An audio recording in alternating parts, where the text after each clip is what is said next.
యాక్చువల్‌గా ఫస్ట్ అయితే మేము లాంగ్ డిస్టెన్స్ అనే అనుకున్నాం సార్. ఫస్ట్ టైమ్ వచ్చాక గోపి సార్ మళ్ళీ తర్వాత 3D తర్వాత కూడా రావాలి మేడం లామినేట్స్ చూసుకోవడానికి రండి అంటే, రావాలా సార్ అది ఇది అని అనుకున్నాం అనమాట. లేదు మేడం మీరు వచ్చి డైరెక్ట్‌గా చూస్తేనే మీకు బాగుంటది అంటే వెళ్ళాము. ఏంటంటే మనకి లామినేట్ శాంపిల్ పీసెస్ ఉంటాయి కాబట్టి మనం కలర్ అనేది ఎక్కువ అర్థమవుతుంది. సో కంపల్సరీ వెళ్ళి చూసుకోవడం అనేది ఇంపార్టెంట్. ఇంకేంటంటే లాంగ్ డిస్టెన్స్ అయినా కూడా వీళ్ళు కేర్లెస్ గా ఉంటారు అని చెప్పడానికి లేదు. సో వాళ్ళు రెగ్యులర్ గా మానిటర్ చేసేవాళ్ళు వర్క్ ఎలా చేస్తున్నారని.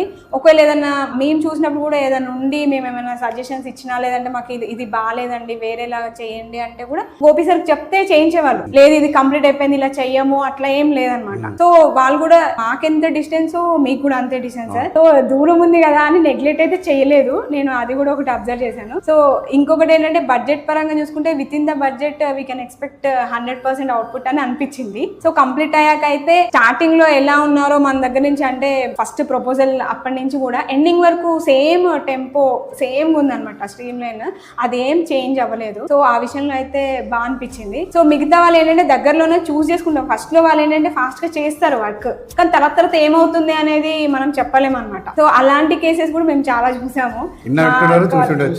మా కొలీగ్స్ చెప్తుంటారు కాబట్టి. సో ఇదైతే నేను బెస్ట్ అనే అనుకుంటున్నాను.